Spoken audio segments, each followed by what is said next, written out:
Om Swastiastu, para pemirsa dan umat sedharma dimanapun berada yang saya kasihi. Kita sua kembali dalam pembahasan kita tentang tumpok wayang, ya, sebuah tumpok yang sangat fenomenal sekali. Ya. Selain membahas juga ada tumpok yang lain, itu tumpok landep, ya, yang di situ banyak dinamika dan variasinya. Beberapa hari lagi kita akan bertemu dengan satu rerainan yang namanya tumpok wayang. Dan satu gerakan yang marak sekali tentang tumpok wayang adalah pengelukatan sapu leger.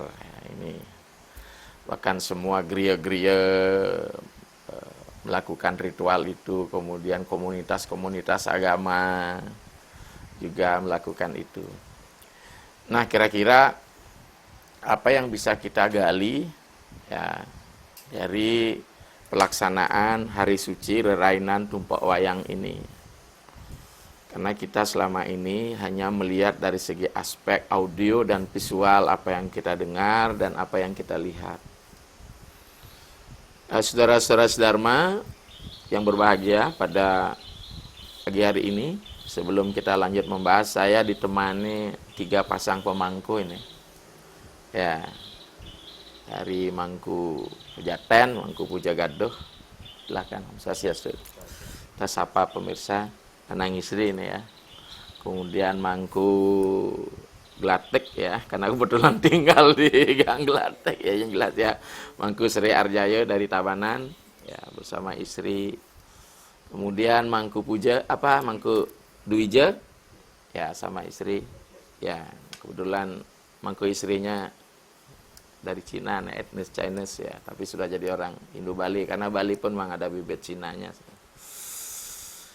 Saya merasa berbahagia ya, ditemani, karena saya tidak ingin monolog. Mungkin sebentar kalau Mangku ingin bertanya, silahkan. Kembali kita membahas tentang tumpok wayang itu sendiri. Kisahnya selalu diambil setting Kaletatwe ya. Deskripsi narasinya, pemaparannya tentang Kaletatwe. Itu dikatakan ketika Ida Betara Siwa ya bertemu secara salah tempat dan ruang waktunya salah, sehingga kama beliau Betara Siwa, karena saat beliau sedang manjang sana ya, berindohui bertamasya di pesisir pantai selatan begitu. Saat itulah tersingkap ya kain atau kamben dari Dewi Uma, menyebabkan birahi dari Betara Siwa itu muncul. Nah, namun Betari Uma tidak berkenan, karena itu tidak etis ya di atas kendaraan lembunan dini, setting ceritanya begitu. Akhirnya kama sudah turun ya, jatuh yang dipelihara oleh Mina Agung atas restu Sang Hyang Trimurti, maka lahirlah Dewa Kala gitu. Nah, karena apa? Salah ruang dan waktu munculnya kama gitu, jadi menyebabkan kala. Setelah besar ya, Sang Kala ini bingung dia sebenarnya anak siapa gitu.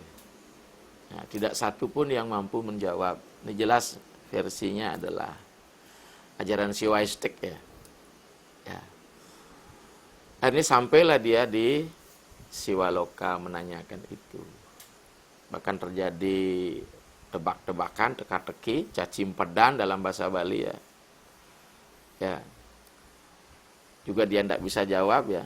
Disebut Sadlungyan, Astopado, Dwi Buto gitu ya. Dwi Srenge ya, artinya ini. Kemudian cacimpada itu tidak bisa dijawab ya.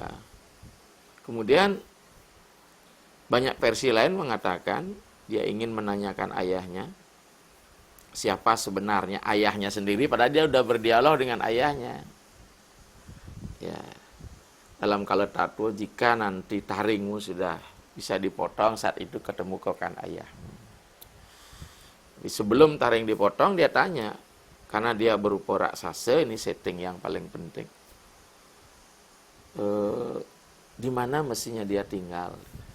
Ternyata Kala ini tidak diperkenankan tinggal di swarga atau di sorga. Ya. Ya, tinggal di Mayapada ini ya, dengan berbagai versi yang saya sempat baca. Kemudian dan mohon restu siapa yang mesti boleh dimakan gitu. Ditadah, kalau raksasa wujudnya pasti ditadah. Jelaskan itu orang yang lahir pada Uku Wayang. Ya. Dan beberapa lagi ya settingannya. Nah, ternyata yang lahir di Uku Wayang adalah Rari Kumara, adiknya sendiri. Selain di Siwagamo juga disebutkan apa yang boleh ditadah lagi, karena kalau di Bali itu pengembangan cerita tentang memuat ajaran-ajaran spiritual dan religius itu banyak sekali varian, maka kita tidak boleh membenturkan itu. Kita terima saja apa ada sesuatu yang mengalir, sama dengan Mahabharata berapa versi ya. Selain juga Nadah Kumara di Siwagamo ya dijelaskan di situ bahwa ada penugrahan Dewa Siwa dalam teks Jawa kuno, mangkeyana pasungi bapanta riko, dijelaskan bahwa mungkin ada penugrahan ayahmu kepadamu. Yanana wang tan bakti reng dewa, jika ada orang tidak bakti dan sujud pada dewata, itu adalah tadahanmu. Ya. Tan bakti reng kawitan gitu. Ya, itu juga si tadah.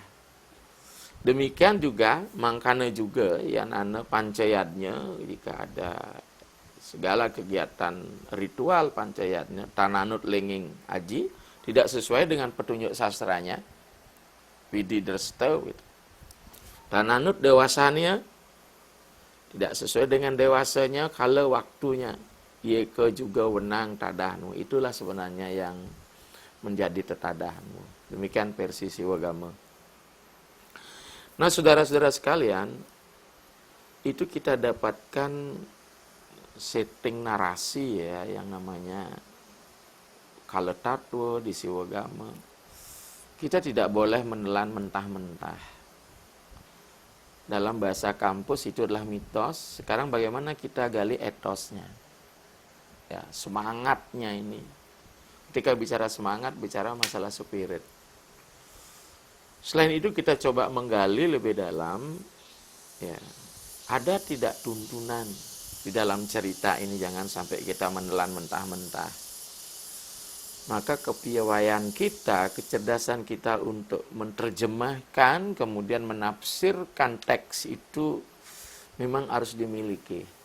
Walaupun saya sadari bersama, saya sempat mendapatkan satu ya penilaian miring di channel YouTube saya. Terlalu semua ditafsirkan, akhirnya jadi agama tafsir lah kita. Ya. Bahkan sampai disinggung saya sebagai ateis ya. Yang tahu saya lah saya. Ini saudara yang tahu saya lah saya. Ya.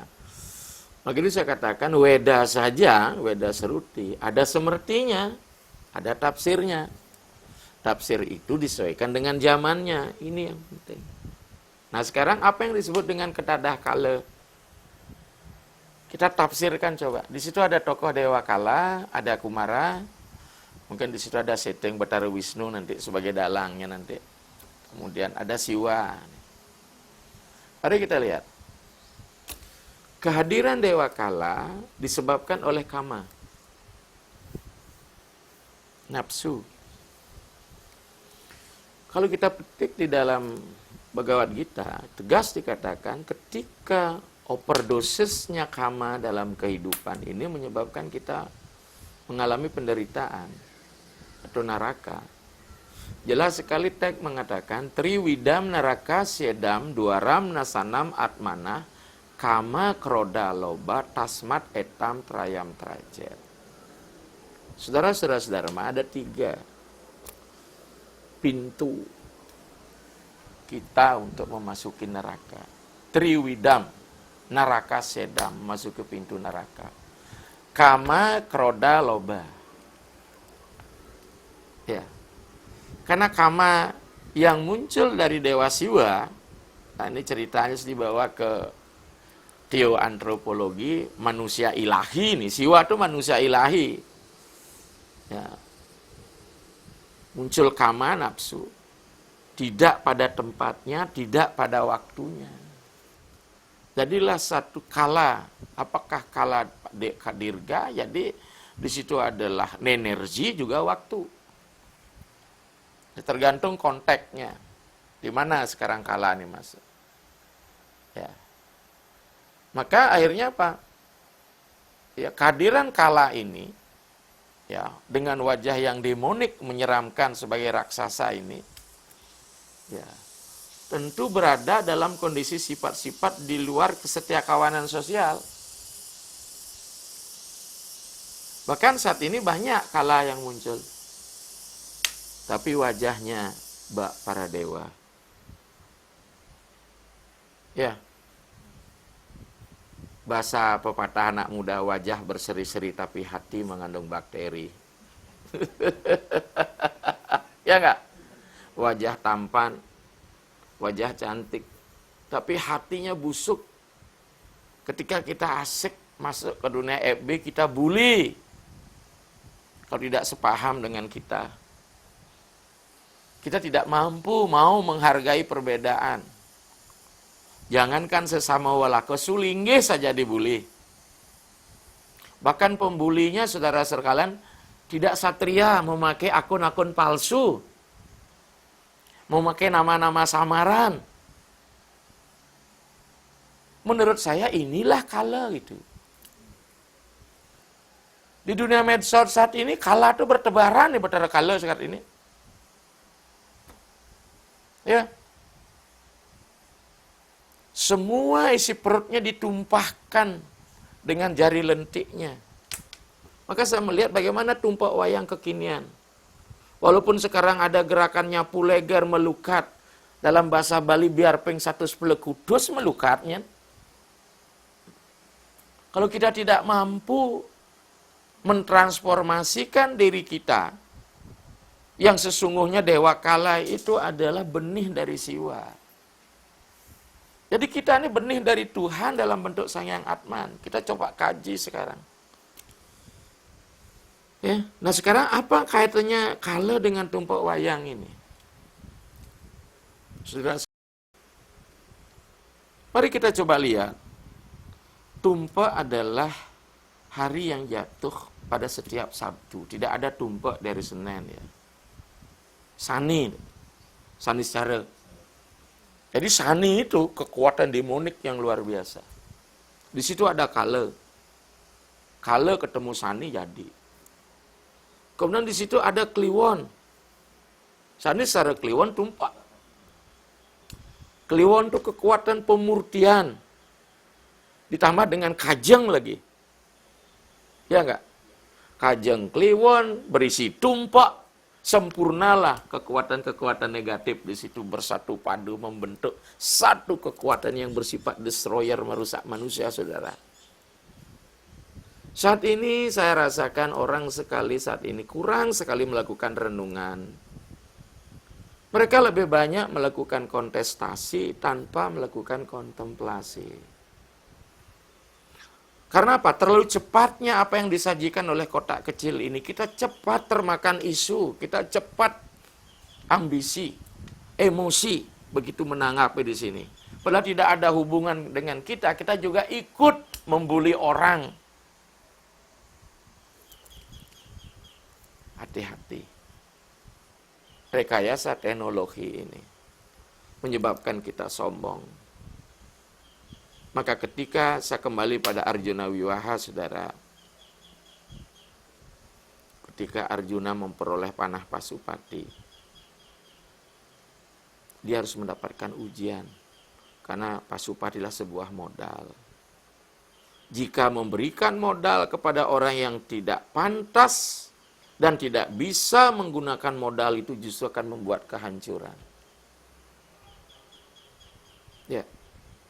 Pertama apa? Dia harus mampu memanah momo si muka dalam bentuk babi. Babi itu simbol tamas. Ini dulu yang harus tamasek di dalam diri ini. Asato masat gamaya tamaso majotir gamaya. Tamas selain bersifat malas, berarti kegelapan. Kegelapan ini dikuasai oleh saudara-saudara, oleh sifat-sifat kala. Dengan mudah sekali jari-jari lentik membuli orang, ini yang terjadi. Mestinya itu tidak terjadi bagi seluruh umat yang mengaku dirinya beragama, termasuk kita di umat Hindu, karena kita diwarisi karya-karya spiritual yang sangat kaya yang harus kita bongkar. Saat ini orang menegakkan kebenaran dengan cara-cara tidak terpuji. Mengatasnamakan Tuhan, tapi perilakunya di luar kesetiakawanan sosial. Ini saudara. Atau mungkin karena pengaruh COVID ini, mungkin saya tidak tahu. Ikut kena virus ini. Bukan virus secara fisikal, tapi virus secara mental ini ada. Nah, disinilah saudara, kita kembali ada tumpak wayang. Posisi tumpak wayang dalam hitungan Paukon adalah uku yang ke-27. Ya. Dalam perhitungan tumpak adalah tumpak yang terakhir. Tidak ada tumpak lagi. Wayang, kelau, dukut, watu gunung, udah penutup itu. Jadi tumpak terakhir, last tumpak terakhir. Oke. Jadi tumpak terakhir itu di angka 27 itu angka keramat itu. Karena itu kelipatan 9. Ada apa? 9 saja keramat kita mengenal sasih kesange. Ini permainan mistisnya angka. Kita masih ingat dengan 2 tambah 7 ya 9. Maka setiap kelipatan 9 selalu dijumlahkan akan menjadi 9. 9 kali 2, 18. 1 ditambah 8 ya 9. Ya. 3 kali 9 ya 27. 2 tambah 7 ya 9. Kali 4, 36. 3 ditambah 6 ya 9. Luar biasa nilai mistis angka 9. Terus dalam diri kita apa 9 ini? Nawa. Bukan sange loh, sange itu dari pengaruh Jawa. Nawa, 9. Di November, dianggap bulan ke-9, seperti bukan bulan ke-11 karena kesalahan. Mungkin nanti akan kita bahas tentang nyepi itu ya. Ya, bulan Maret nanti kita kembali rekaman. Bagaimana sih nyepi, kenapa di bulan Maret itu. Jadi ada 9. 9 pada diri manusia adalah nawa duara. 9 lubang. 9 lubang ini adalah lubang apa, saudara? Kita sibuk melayani 9 lubang indria-indria kita ini. Indria adalah alat daripada pikiran untuk mengembara ke dunia luar. Kita berikan renungan. Mata kita dijadikan alat oleh pikiran untuk mengembara keluar. Apa yang kau lihat, sampaikan. Dunia lidah kita masuk, ya, diperintahkan oleh pikiran. Apa yang kau rasakan, laporkan. Indria telingamu, apa yang kau dengar, laporkan. Maka kalau tidak ada kebijaksanaan, budi wise di dalamnya, maka jadilah pikiran kita penampung hal-hal yang bersifat negatif, saudara. Ini akan menjadi memori tersimpan di alam bawah sadar, menjadi karakter kita.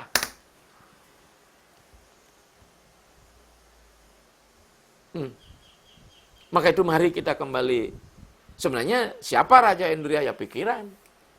Maka kembali pada 9 lubang ini, saudara. Inilah disebut dengan 9 lubang, disebut lubang biologis. Ya, lubang biologis.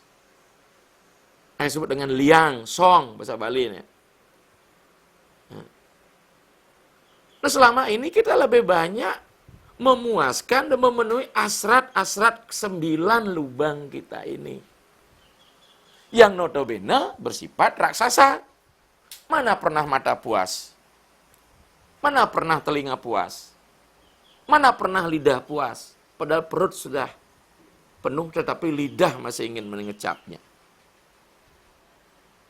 Ini saudara luar biasa sekali kalau kita bicara. Maka itu disinilah 9 lubang ini mestinya harus kita kembalikan menjadi lubang dewata, dewani. Apa itu lubang mistis?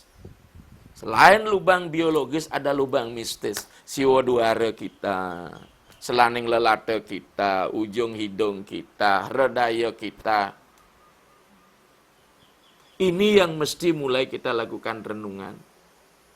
Kita masih ingat nyanyian semut-semut api kijamen mulai temok bolong, saling atat, saling pentil, hanya memperebutkan lubang-lubang itu saja. Nah jadi kita kembali 9 lubang, ini filsafatnya, kajian saya, mungkin kalau ada yang bertafsir lain, monggo saya bilang. Kita tidak punya tafsir tunggal. Karena dalam kondisi dekonstruksi tidak ada makna tunggal, yang ada makna polisemi nanti mangku. Lila tahu persis itu, kita kampus itu ya. Itu pelajaran pasca sarjana itu.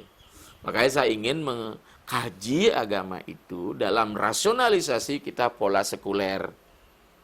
Tapi dalam hal berhubungan personal pada Tuhan, mari kita siapkan ketiga lubang mistis kita itu. Hati kita, konsentrasi kita, dan nih, saudara. Ya. Nah kita kembali sekarang kepada 9. Ini tumpuk wayang nih. Apa kata wayang? Wayang itu bayangan, saudara. Bahasa Bali disebut lawak. Ketika bayang, dia bukan sesungguhnya. Maka energi, ruang, dan waktulah bayangan dari Tuhan. Ya. Kita saat ini belum menemukan yang sejati, tapi kita baru berhenti di bayangan-bayangan yang disebut dengan fata morgana, ilusi. Bayangan atau maya ini, kala ini sesungguhnya maya sira tatwa. Kemarin sepintas saya sudah tulis ini. Ya. Maka sekarang ini mulai kita melakukan pembersihan clean terhadap maya-maya ini. Walaupun maya itu penting kita gunakan. Sehingga tidak terjadi bahwa sang roh menganggap dirinya badan. Sang roh menganggap dirinya pikiran. Tapi badan dan pikir menjadi sangat penting sebagai instrumen agar Atman bisa berkarma. Nggak tuh nak? Udah punya ngeling. Mobil punya jual. Hilang harta belum seberapa, hilang nyawa baru setengah. Ya. Ini semua permainan karma. Ini yang penting. Menangis boleh karena kau punya kelenjar air mata. Munafik kalau ada menangis, orang Nabi aja menangis juga kok. Iya kan? Tapi habis itu jangan larut. Ayo sira manastapo kasuenan gitu. Jangan kau merasa sedih, bahwa kita ini hidup paling menderita gitu. Justru penderitaan itu akan mematangkan kita bisa lebih dewasa. Ya, makanya Kunti bilang, ya Tuhan berikan aku 1000 penderitaan, dengan demikian aku akan selalu ingat kepadamu. Ya, maka dengan demikian kita selalu terjadi punya sifat rendah hati. Nah, kembali terhadap tadi, orang yang lahir di uku wayang ini, penting mendapat ruatan agar tidak dimakan oleh sang yang kala. Tapi secara visual, tidak pernah saya lihat sang yang kala datang untukmu. Makan orang yang lahir di uku wayang itu dia. Maka dipersembahkanlah wayang. Orang yang lahir di uku wayang ini penting mendapat ruatan agar tidak dimakan oleh sang yang kala. Tapi secara visual tidak pernah saya lihat sang yang kala datang untukmu. Makan orang yang lahir di uku wayang itu dia. Maka dipersembahkanlah wayang. Lukat wayang sapu leger. Mengapa? Apa itu sapu leger? Maka saya luruskan, saudara-saudara saya, kebetulan saya dari Paguyuban Besar Paso, ada empu leger. Jangan bilang empu leger. Ya, kata leger itu kata legat. Legat terlegat, kotor. Artinya kalau empu leger, empu kotor jadinya. Mestinya empu nyapu leger, empu yang membersihkan kotoran gitu nak bahasanya. Kadang-kadang kan ini. Ya, beda potong aja satu istilah ada lain. Ya. Aman. Kau makan dengan sendok, hilangkan dengannya, itu lain arti. Kau makan sendok gitu artinya. Ini tolong nih. Ya, jadi empu, sapu leger, jangan bilang empu leger. Jadi kotor. Apa kekotoran kita? Seperti kata tadi, triwidam neraka sedan kama krodo lobo. Apa dampaknya? Pancaklesa. Kekotoran itu pancaklesa. Dasa mala, pancaklesa, pancamala, trimala. Mungkinkah kita bisa ruat dengan pengelukatan begitu saja? Mana itu yang perlu nyapu leger dilukat, laleuntang, anting, kemudian yang macam-macam itu. Apa? Saya malah nggak apal itu. Nah, seorang bingung, orang tiang melukat napitan, bila perlu orang harus melukat, saya bilang.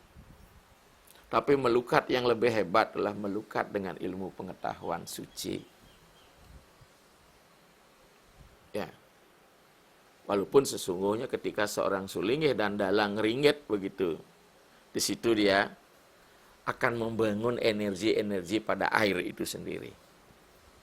Saudara.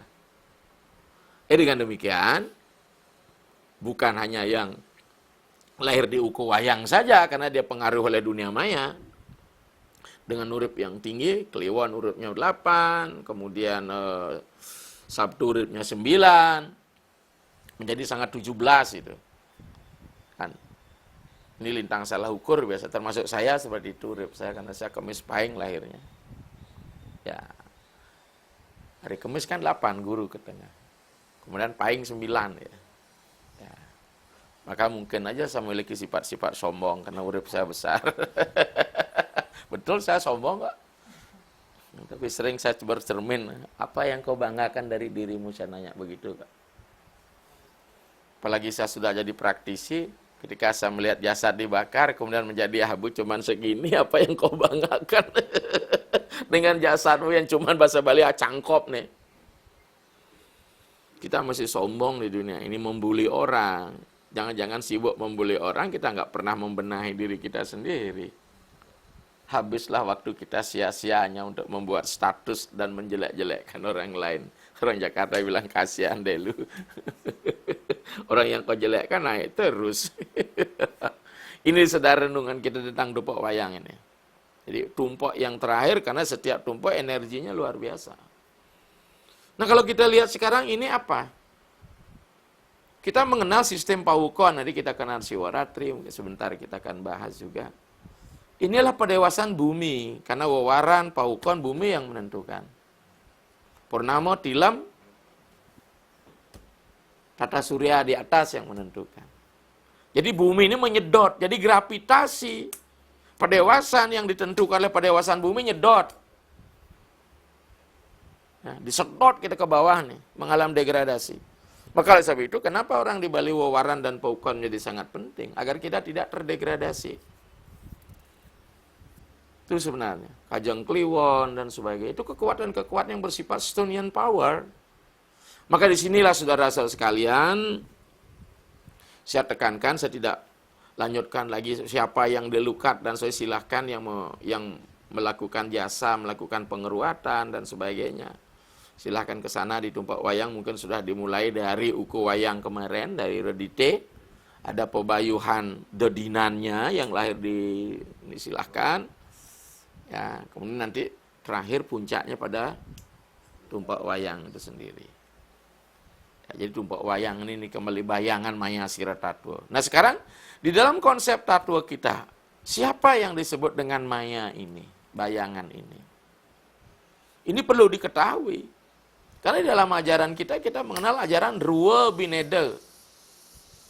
Ya, dualita. Tapi kalau dualita ini tidak dikendalikan, diberikan pemahaman yang benar, maka kita akan mengambil porsi yang lebih kepada maya ini. Karena maya inilah alat sebenarnya dari Atman. Ya, kalau sudah alat, instrumen, ya, bukan hakikat dia. Mana itu? Mulai dari alam pikiran, saudara. Ini masuk maya ini. Maya yang mudah berubah, hukumnya relatif. Ya. Maka kalau orang berpikirnya sudah negatif, itu sungguhnya sudah ketadah sang yang kala. Maka jelas sekali dalam cara semu saya dikatakan, ikang manah ngarania wit ninginerio maprawerti, poya subah karma matang yang nikang manah juga perikan kertania sekarang. Sesungguhnya pikirlah sumber dari segala keinginan. Itu indera itu sendiri. Yang menimbulkan perbuatan baik dan buruk. Metangian, subha karma. Perehan karetannya sekarang utamakanlah pengendalian dirinya, itu pikiran. Saya sudah sampaikan bagaimana indera ibaratkan kuda. Tali saisnya adalah mana.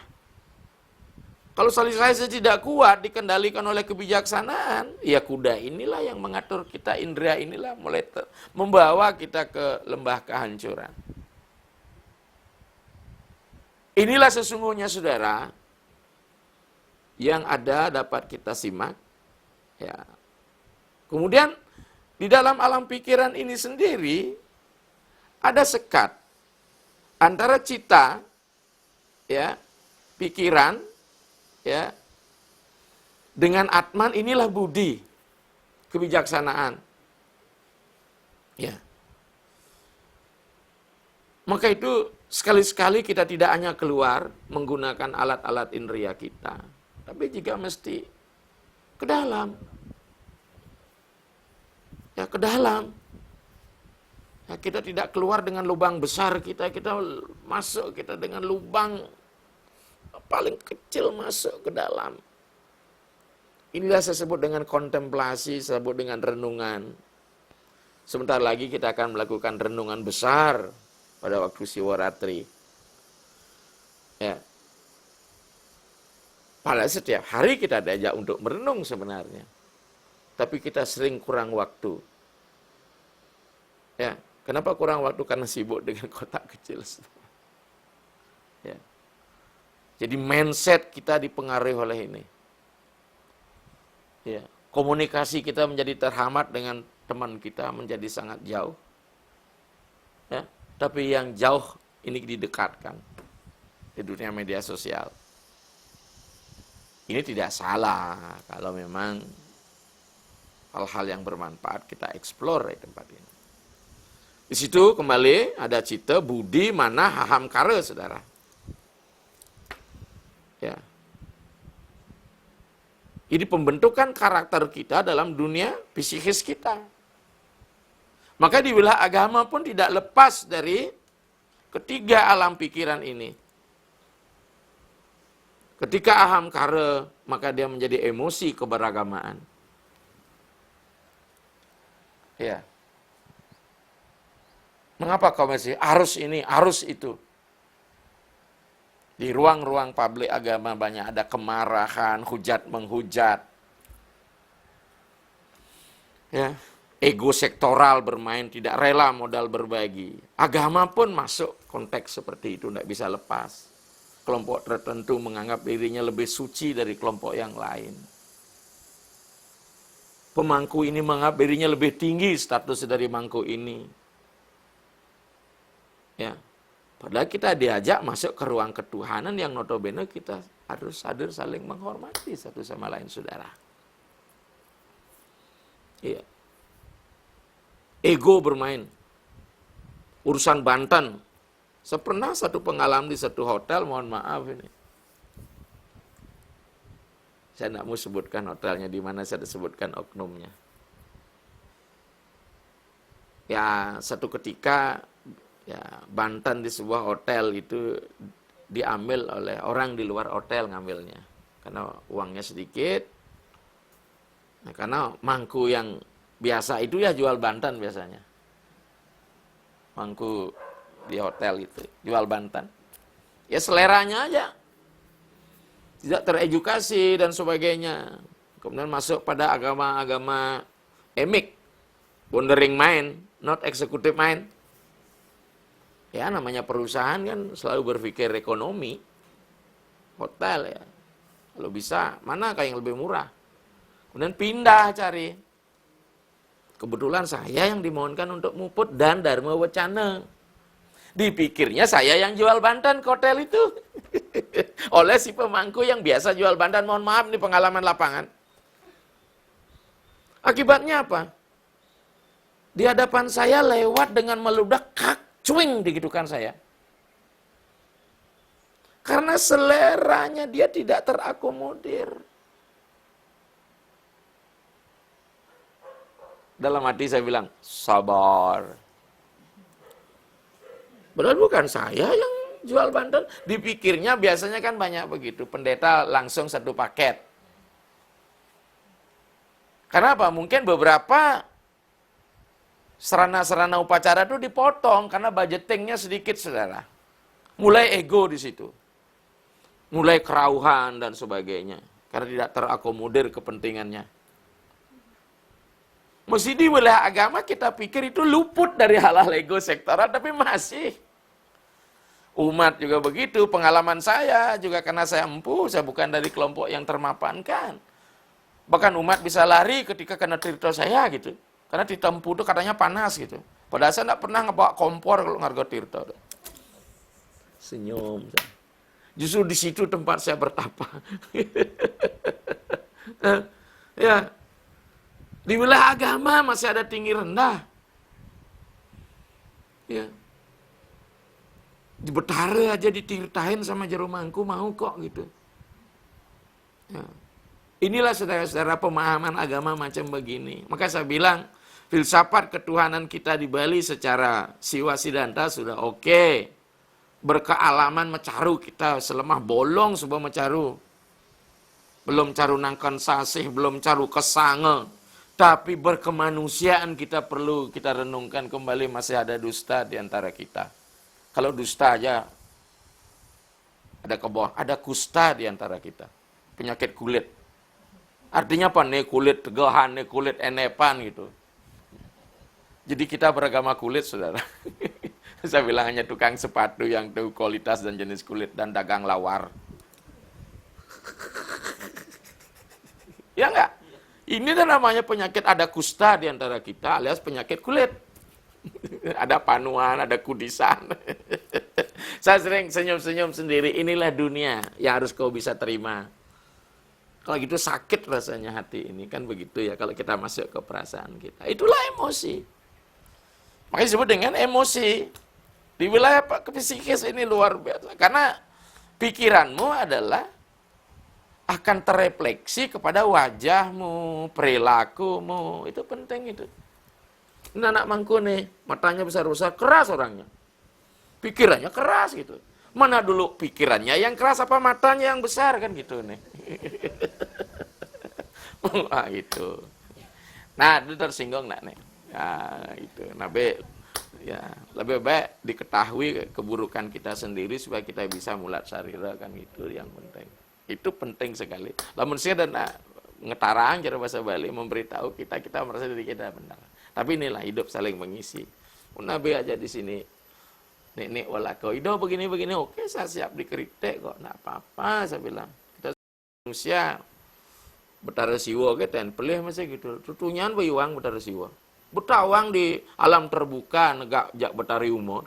Mereka tersingkap kain aja pesu kaman. Ya. Tapi kan jangan tiru yang seperti itu. Ketika ada proses ide, ideologi bermain, maka kekeliruan itu pasti ada. Karena ideologi ada 3, ahamkara, manah, dan budi. Ini penting. Ini. Bahasa keren ini penting. Emosi jangan diarahkan ke negatif. Jadikan emosi itu sebagai hal bersifat apa? Welas asih. Di sini loh, emotional question ini penting. Anak mangku seharusnya dia keras, tapi kasihan sekali. Kalau ada orang minta mungkin nyawanya dikasih juga nih. Saya tahu nih. Menolong orang, udah gini ke Jawa, tinggalkan jual. Tapi apa itu? Ke hal-hal negatif, jadikan arah positif. Tapi jangan terlalu positif perasaan kita. Karena kita bisa ditipu. Dia memanfaatkan perasaan kita untuk kita diperalat. Ya, pedalam ya gitu. Tatak duduk, pesnya mau tumpuk di bank, raga terus emang ide pes ya gitu.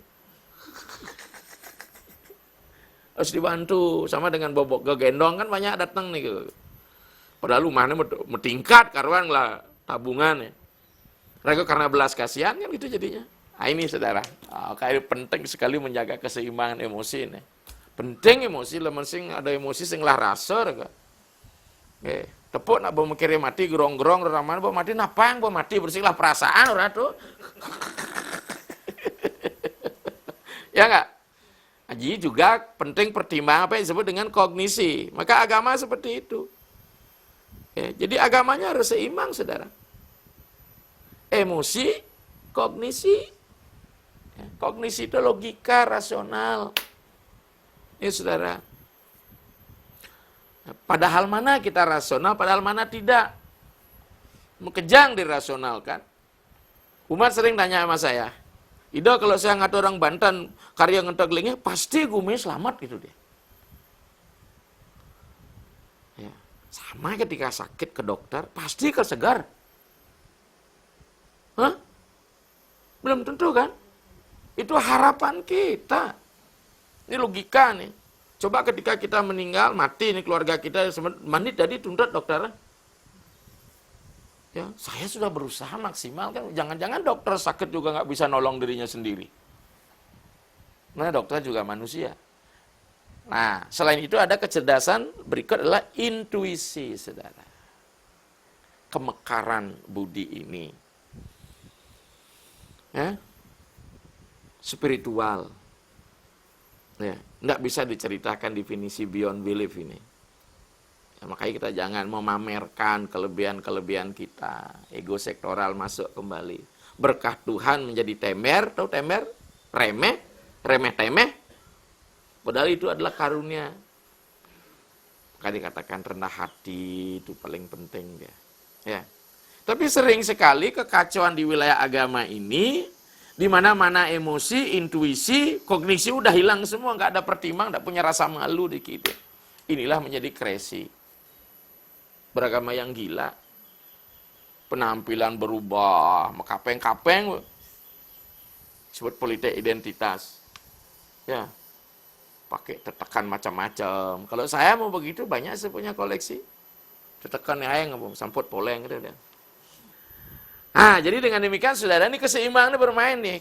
Emosi, inilah pikiran kita masuk. Dunia main kita adalah seperti ini. Maka marilah kita beragama secara sehat.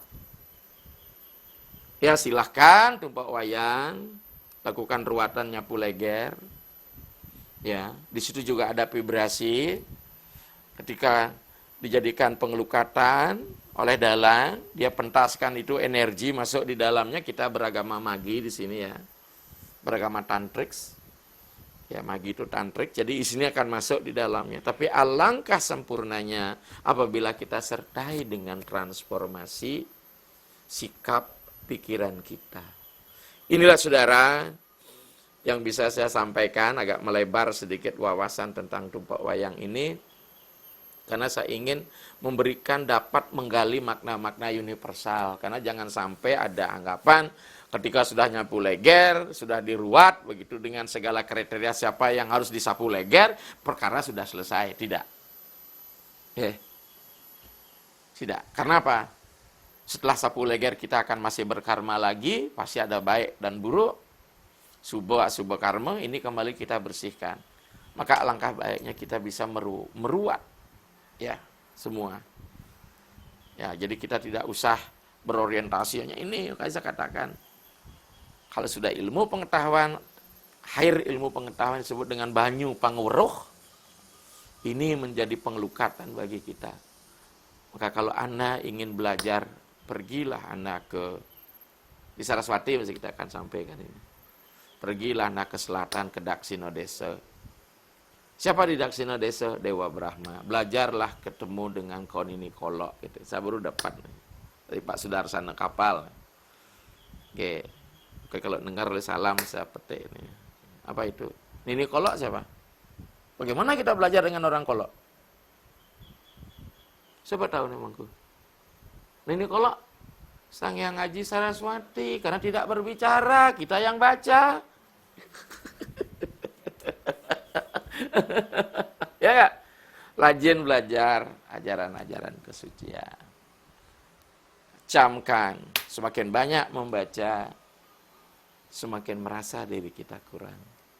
Maka kita tidak akan kekeh dengan pendapat kita, karena masih ada kebenaran yang lain yang tersaji ke ruang media publik ini. Ya, maka dengan demikian kita tidak akan takut hal-hal berbau kala, berbau ini, berbau itu, tidak. Kalau Sang Hyang Sastra sudah dikuasai, itulah senjata yang luar biasa. Seperti panah Pasupati. Sehingga menjadi manah, pikiran, ning, ya suci. Kalau sudah bersih, hari ini pulang ya kita siap, hari esok pulang kita siap. Ya, karena kita juga datang ke sini, maka satu ketika kita akan pulang. Maka kematianlah merupakan bukan ketakutan. Kita sekarang kan bertransaksi kepada yang bisa pengemit meraksa, ya, yang kuat, masing mati. Gitu. Nah, ini yang penting, saudara. Ini betara kala ya, itu. Ki anak saya nih, biasa di kuburan tidur. Nah, padahal apa sing mana, makanya saya ngaji Saraswati pelajain gitu. Tuh, penyo sakti, penyokal mati. Ya enggak? Hadus ini sing mati nih. Tapi itulah, dunia adalah sebuah pilihan. Would you like please, ya? Silakan Anda mau pilih yang mana, Tuan? Dengan segala risikonya. Inilah pesan saya dalam rangka kita memperingati Tumpuk Wayang ini. Ya, jadi wayang adanya bayangan, bayanglah fata morgana, kita jangan terlena dan terjebak oleh fata morgana ini. Carilah kesujatian yang disebut dengan atutur atau tato. Bayangan adalah aturu. Ya, bayangan adalah aturu, sesuatu yang bersifat fata morgana, ilusi. Ya, mudah-mudahan kita benar-benar sebagai umat di tengah globalisasi yang mendera saat ini, kita benar-benar kembali kepada tujuan hidup kita, bukan hanya sekedar pemenuh indriawi kita yang sesungguhnya bersifat maya.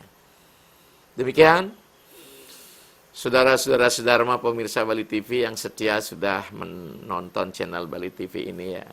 Mungkin saya tidak bisa maksimal karena situasi COVID, jadi undangan Dharma Wacana jarang yang ada di lapangan, ya kita rekaman di studi di gereja aja. Demikian saudara, jika ada yang kurang berkenan mohon maaf. Wasana kata saya akhiri dengan Pramu Santi. Om Santi Santi Santi Om. Terima kasih.